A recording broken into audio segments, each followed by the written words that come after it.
Now to a story that we are tracking out of Northwest Harris County, where two deputies were shot at last night. Investigators say the suspect in the shooting was killed, and now we're hearing from that person's family. KPRC 2's Brittany Jeffers has an update. The suspect's family tells me that their son was a veteran, that he served in the Navy, and that he suffered from mental health issues.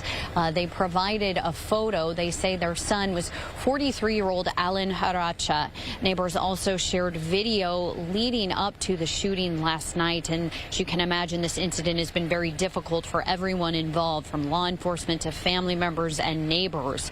The sheriff says they received a 911 call around 8 o'clock last night after a family member reported one of their relatives had been firing a weapon. Sheriff Ed Gonzalez says that when deputies arrived at the home, the suspect pointed a weapon, started firing at the deputies. He says the deputies then returned fire, ultimately striking the suspect, who died at the scene. Now, at the hospital last night, Sheriff Ed Gonzalez says those two deputies' wounds were non-life-threatening. One sustained a gunshot wound to his leg, and then a second wound was a graze wound to his head, which again, just very, very fortunate because it could have clearly been a fatal wound. And then the other deputy sustained a gunshot wound to his leg as well. Again, they're both in fair condition.